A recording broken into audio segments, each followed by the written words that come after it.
Assalamualaikum warahmatullahi wabarakatuh. A'udzu billahi minasyaitonir rajim. Bismillahirrahmanirrahim. Alhamdulillahirabbil alamin. Walladzi arsala rasulahu bil huda wa dinil haqq liyudhhirahu 'alad dini kullihi wa kafa billahi shahida. Wa asyhadu an la ilaha illallah wahdahu la syarika lah wa asyhadu anna Muhammadan 'abduhu wa rasuluh. Allahumma shalli wa sallim wa barik ala hadzal nabiyil karim الرسول العظيم نبينا محمد وعلى آله وأصحابه ومن تبعهم بإحسان إلى يوم الدين. قال الله تعالى في كتابه الكريم: أعوذ بالله من الشيطان الرجيم. يا أيها الذين آمنوا اتقوا الله حق تقاته ولا تموتن إلا وأنتم مسلمون. يا أيها الذين آمنوا اتقوا الله وقولوا قولا سديدا يصلح لكم أعمالكم ويغفر لكم ذنوبكم ومن يطع الله ورسوله فقد فاز فوزا عظيما. سبحانك لا علم لنا إلا ما علمتنا إنك أنت العليم الحكيم. لا حول ولا قوة إلا بالله العلي العظيم. Allahumma shrah li sadri wa yassir li amri wahlul 'uqdatam min lisani yafqahu qawli wa ba'd. Jamaah Masjid Syuhada rahimakumullah.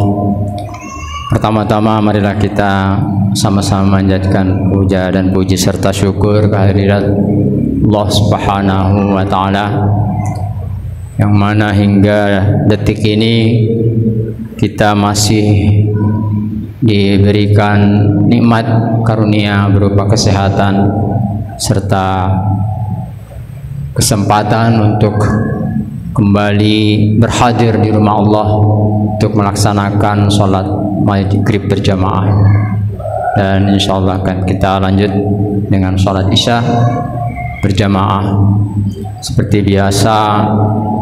Di malam Sabtu atau Jumat malam ini kita kembali akan mengikuti kajian ta'lim di Masjid Syuhada. Salawat dan salam mari sama-sama kita aturkan kepada Nabiullah Muhammad sallallahu alaihi wasallam, pada keluarga dan para sahabatnya. Mudah-mudahan kita senantiasa istiqomah dalam menjalankan syariat Allah Subhanahu wa taala dan menjalankan sunnah-sunnah Rasulullah sallallahu alaihi wasallam. Karena dengan dua hal ini kita bisa meraih kebahagiaan hidup di dunia, lebih-lebih di akhirat. Jamaah rahimakumullah, tak terasa pasca Ramadan kita sudah berada di pertengahan bulan Syawal, kalau tidak salah.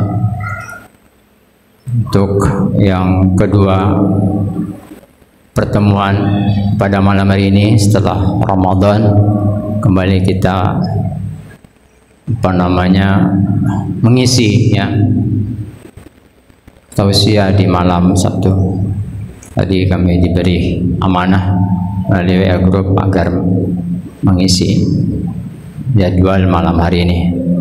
Nah, sebelumnya sudah beberapa ustadz yang memang diamanahkan di malam Sabtu. Sekali lagi mohon izin untuk kembali menyampaikan materi di seputar keagamaan.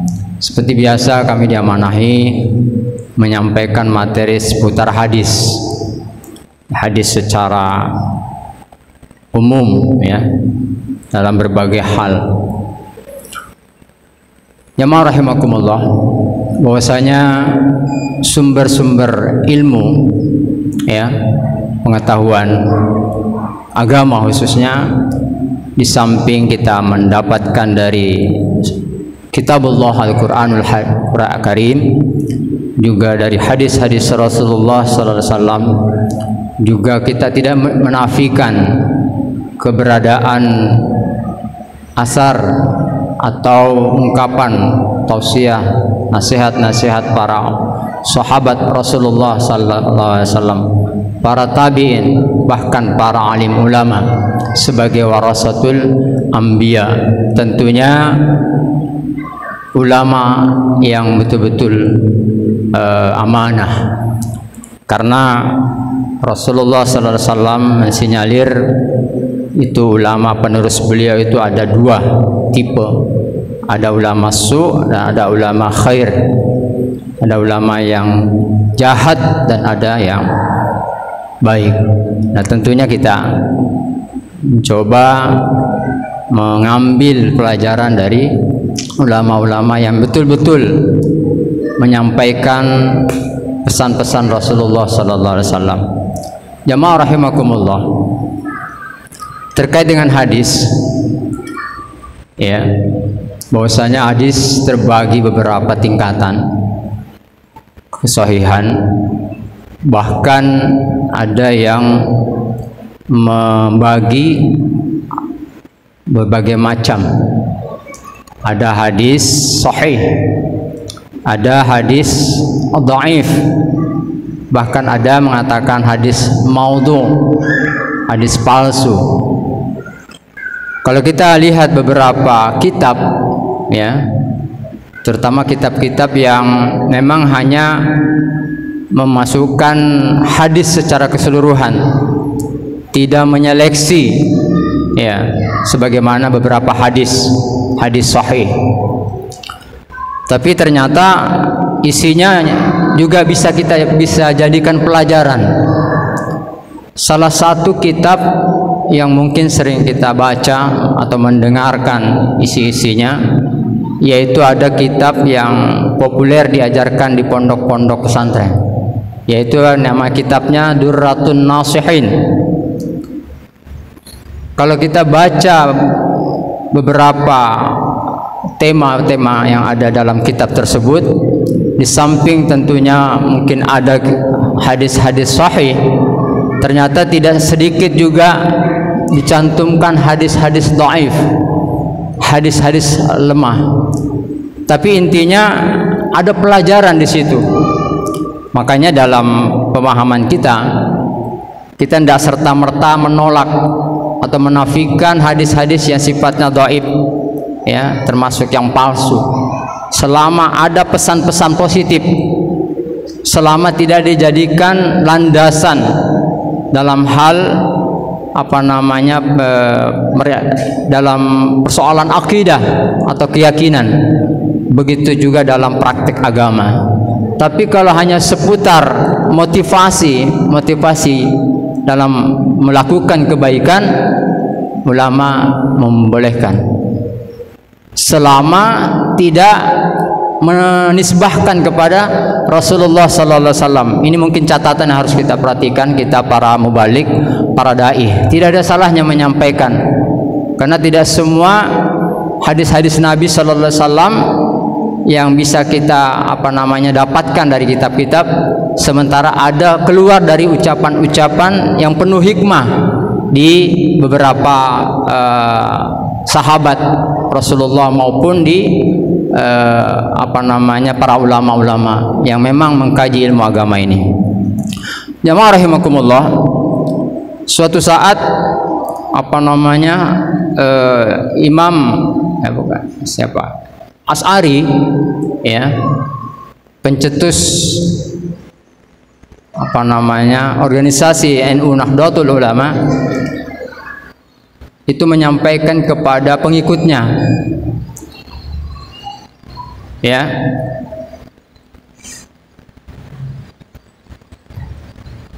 terkait dengan kitab Durratun Nasihin. Jadi kitab Durratun Nasihin ini, durra artinya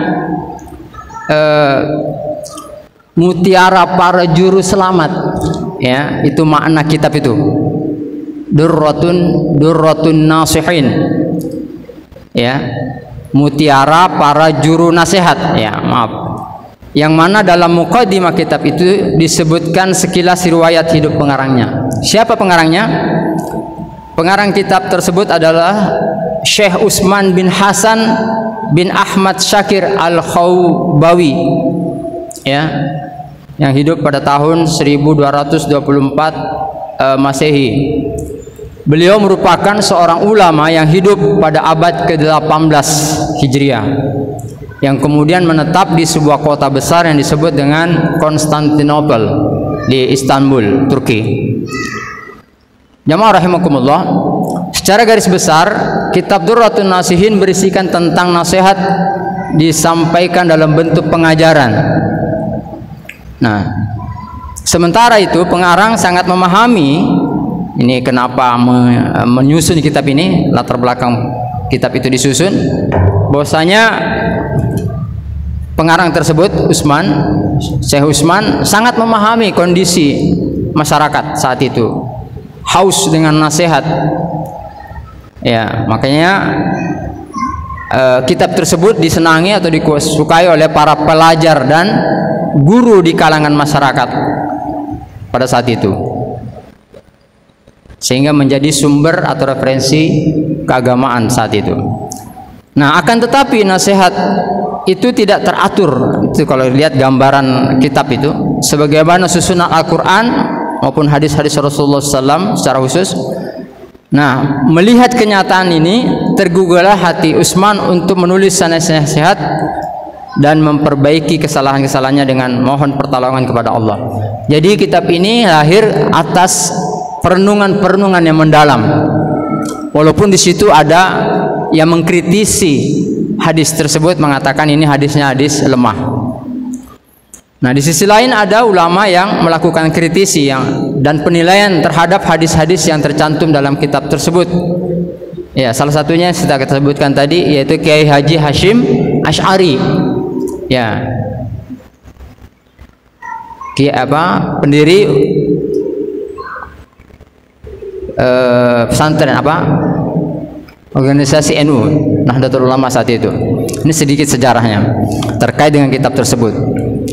Hingga dalam sebuah wasiat, ya, dari Kiai Haji Hashim Asy'ari khusus kepada santri Tebur yang saat itu, agar murid-muridnya tidak mempelajari kitab ini kalau tidak mampu menjelaskan hadis-hadis lemah dan palsu yang ada di dalamnya.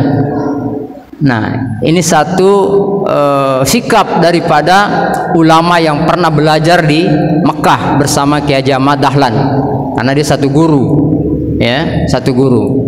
Setelah kembali ke tanah air, beliau masing-masing mendirikan organisasi keagamaan yang berbeda, paham sedikit dalam berbagai hal, dalam beberapa hal.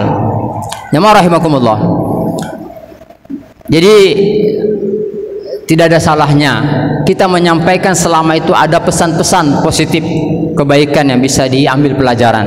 Sebagaimana kita kalau membaca ada mutiara-mutiara, nasihat-nasihat, tentu kita tidak membiarkan atau tidak mengabaikan. Kita ambil, siapa tahu ada pelajaran yang bisa kita ambil di dalamnya. Nah, hal tersebut dikemukakan oleh penemuan Kiai Lutfi. Ini diperkuat dari penjelasan Kiai Mustafa Syafi'i. Nah, ini sekilas kitab Durratun Nasihin. Jamaah rahimakumullah.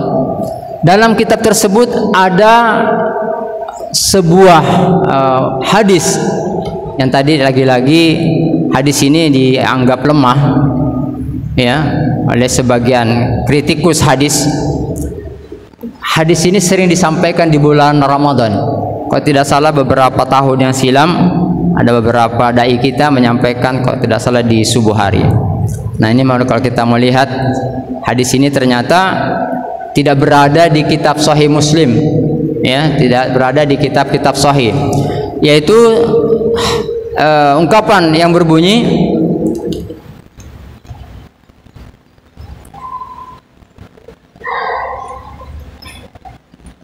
ya, kalau Rasulullah Sallallahu Alaihi Wasallam, nah, disebutkan Nabi yang menyampaikan. Sekali lagi kita berlindung kepada Allah kalaupun ini bukan dari Nabi, paling tidak kita ambil pelajaran. Kita tidak menyatakan bukan dari Nabi, tapi sekali lagi di kitab itu menyampaikan ini dari Rasulullah Sallallahu Alaihi Wasallam. Tapi isinya bagus, ya, sering disampaikan oleh para mubalik, para dai, yaitu yang berbunyi al jannah mushtaqatun ila arba'ati nafar, talil Quran wa hafizil lisan wa mut'imil ji'an was-sha'imin fi syahri Ramadan. Nah, di sini tidak disebutkan perawinya karena memang bukan hadis sahih, hanya menukil, disebutkan di sini, dikutip dari kitab Durratun Nasihin. Apa makna ungkapan tersebut? Anggap aja kita ini ungkapan dari ulama, ya, ulama, supaya kita tidak terjebak mengatasnamakan Rasulullah SAW yang begitu besar ancamannya. Surga itu merindukan 4 golongan manusia, ya. Yang pertama, al jannah mustaqa ila arba'ati nafar talil Quran, yaitu orang yang gemar membaca Al-Quran, ya. Yang kedua, wa hafizil lisan, surga merindukan orang yang senantiasa menjaga lisannya. Dan yang ketiga, wa mut'imil ji'an, surga merindukan orang-orang yang sering atau gemar memberi makan orang yang lapar. Ji'an itu yang lapar. Dan yang terakhir, yang keempat, was-shaimin fi syahri Ramadan, surga juga merindukan kelompok manusia yang senantiasa berpuasa di bulan Ramadan. Jamaah rahimakumullah, mari kita kupas 4 hal ini, menguraikan dalam waktu yang singkat, bahwasanya bukan kita lagi yang merindukan surga. Dalam berbagai kitab sering disebutkan itu mengibaratkan, ya, benda-benda yang tidak berakal diibaratkan dengan manusia, seperti bulan, ya, tersenyum, ya, matahari dan seterusnya. Nah, disebutkan surga merindukan, pastinya kan yang merindu itu manusia atau sepasang manusia merindukan. Ini luar biasa kalau memang seperti itu adanya. Kita nggak repot-repot lagi bersusah-susah untuk mencapai, ya, kebahagiaan dengan mendapatkan kebahagiaan hidup di surga Allah Subhanahu wa taala. Justru surga itu yang merindukan kita, umat Rasulullah sallallahu alaihi wasallam. Ya, yang pertama talil Quran. Di sini menggunakan istilah talil Quran, bukan qari. Nah, beberapa waktu yang lalu kita sudah menyampaikan beberapa persamaan kata dalam bahasa Arab tidak serta-merta sama penggunaannya, ya. Contoh tadi istilah membaca Al-Quran. Kalau memang ini dari Rasulullah tidak mengatakan qari'ul Quran, tapi talil Quran, tilawah, bukan qiraah, ya. Ini menarik, kita coba urai apa perbedaan qiraah dengan tilawah. Ahli bahasa membedakan seperti ini. Ketika Al-Quran pertama kali turun, Rasulullah sallallahu alaihi wasallam diperintahkan bukan utlu ya Muhammad, tapi ikra. Ya, surah Al-Alaq ayat pertama. Iqra bismi rabbikal ladzi khalaq. Sekali lagi, Allah tidak menggunakan istilah utlu, ya, utlu yang sama artinya bacalah, tapi menggunakan ikra. Kenapa menggunakan ikra? Ikra itu hanya sebatas membaca, titik, sampai di situ, ya. Sekali lagi, ikra itu hanya sebatas membaca. Sementara kalau sudah menggunakan istilah utlu, bukan hanya membaca tapi menganalisa, ya, memahami, dan tentunya merealisasikan atau menjabarkan apa-apa yang menjadi perintah atau pesan yang ada di dalam perintah itu, perintah membaca itu. Bisa kita lihat di dalam Al-Quran itu berkali-kali Allah menyebutkan kalimat-kalimat yang sama maknanya tapi penggunaan yang berbeda, kalimat yang berbeda. Seperti tadi, utlu. Kalau kita lihat konteks ayatnya, ternyata berbeda dengan kalau Allah menggunakan istilah iqra. Nah, kembali ke hadis tadi, ya, ungkapannya tadi. Rasulullah menggunakan istilah ta'lil Quran. Jadi yang dirindukan surga itu bukan hanya yang iqra, sekedar membaca, selesai. Mungkin seperti Ramadan tamat begitu, kita nggak paham mau diapakan Al-Quran ini. Ya, hanya sekedar rutinitas ya, tahunan khatam, sementara kita nggak memahami. Sepertinya tidak seperti itu kalau memang dirindukan oleh surga Allah Subhanahu wa taala. Kelompok yang pertama yaitu ta'lil Quran, yaitu mereka yang menjadikan Al-Quran sebagai petunjuk, tidak menjadikan sebagai bacaan saja, ya, karena memang Al-Quran diturunkan menjadi pedoman hidup bagi umat manusia, lebih khusus umat Islam. Jamaah rahimakumullah, itu yang pertama, kelompok yang dirindukan oleh surga Allah Subhanahu wa taala. Yang kedua, hafizul lisan, mereka yang senantiasa mampu menjaga lidahnya dari perkataan-perkataan yang menyakitkan, perkataan yang tidak baik, dan seterusnya dan seterusnya. Luar biasa, ya, agama kita, ya, dalam menyikapi persoalan yang namanya lisan. Berbagai hadis dan beberapa sumber-sumber yang lain, kita lihat bagaimana Islam melihat begitu pentingnya memahami persoalan lidah ini agar dijaga dengan baik. Kalau diistilahkan, lidah ini kecil tapi akibatnya besar, ya, yang kita pahami. Sekali lagi, Al-Quran surga merindukan kepada mereka para manusia-manusia mampu menjaga lisannya dengan baik, ya. Seperti itu mestinya, karena memang surga hanya ditempati mereka-mereka yang mampu menjaga lisannya, sebagaimana diterangkan dalam berbagai ayat dalam Al-Quran, seperti mereka yang mampu memaafkan, ya, saudaranya, mampu menjaga amarahnya dan sebagainya. Jamaah rahimakumullah, itu yang kedua. Kemudian yang ketiga, surga merindukan kepada kelompok mereka yang gemar memberi makan orang yang lapar. Ya, ulama di sini tidak membatasi yang lapar, tapi memberi makan secara umum. Ya, termasuk ketika berpuasa, ya, memberikan takjil atau memberikan makanan atau minuman untuk dipakai berbuka puasa. Itu termasuk kelompok yang disinggung dalam riwayat ini, yaitu surga merindukan kelompok manusia yang senang, ya, memberi makan kepada saudaranya, lebih-lebih kepada mereka yang lapar, ya.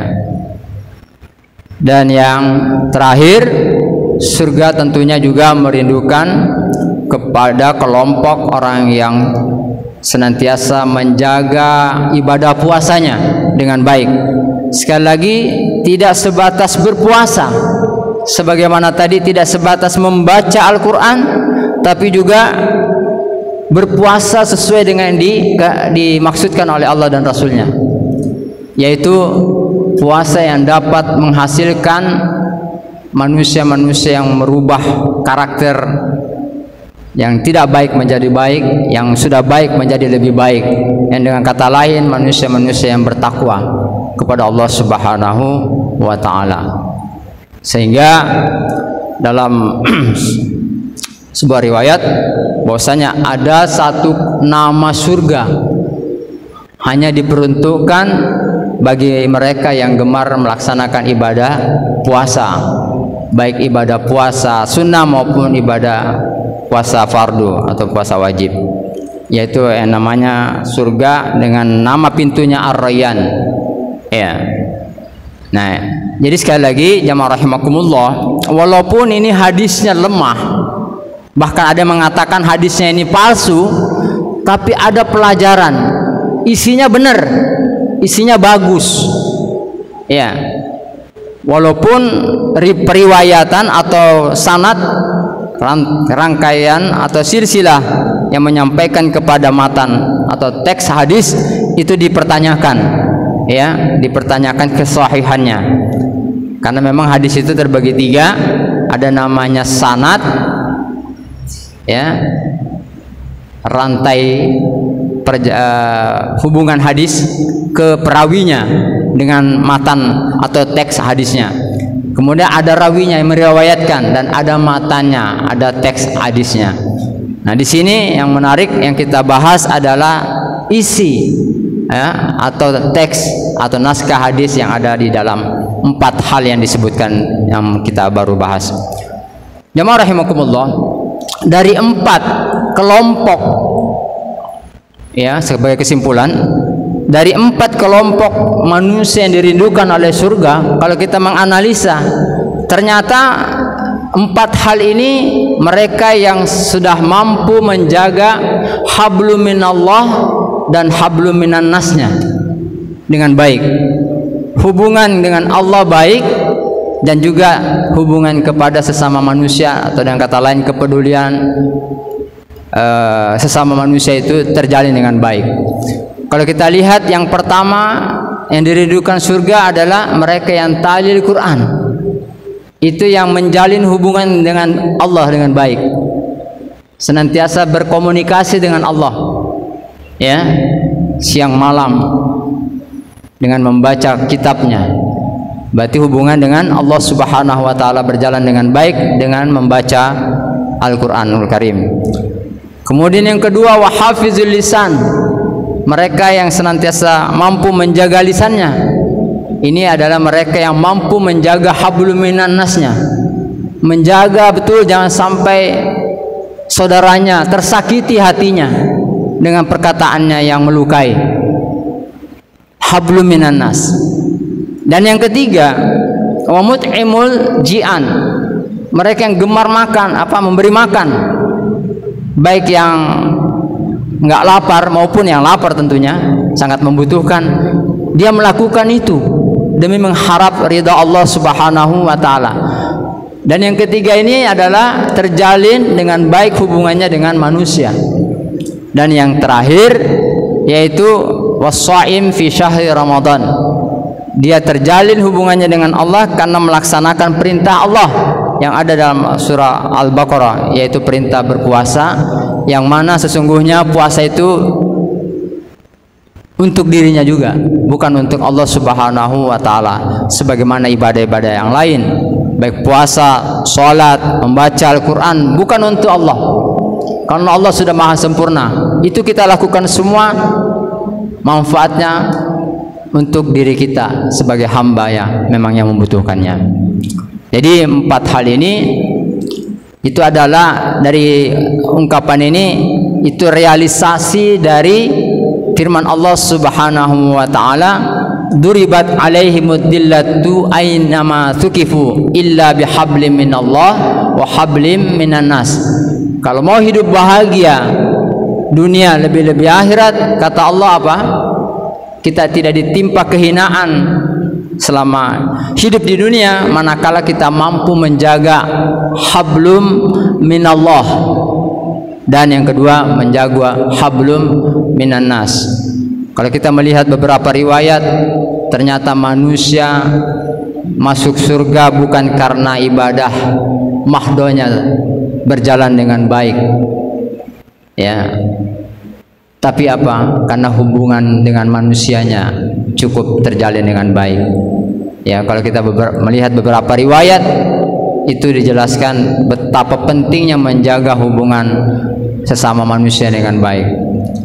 Ya, tentunya dua-duanya harus berjalan dengan baik, tidak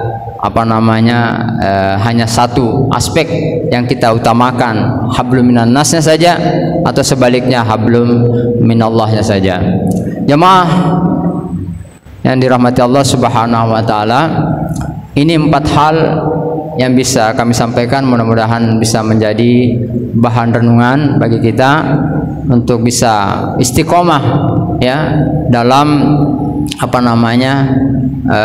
menjalankan ibadah yang kemarin Ramadan kita lanjutkan di bulan-bulan setelah Ramadan, karena itu indikator orang-orang yang diterima puasanya oleh Allah Subhanahu wa taala, karena dia mendapatkan pengaruh positif, efek daripada perintah-perintah Allah Subhanahu wa taala.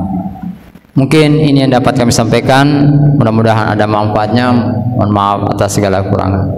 Akhirul kalam, billahi taufik wal hidayah wa ridha wal inayah. Astaghfirul khairat.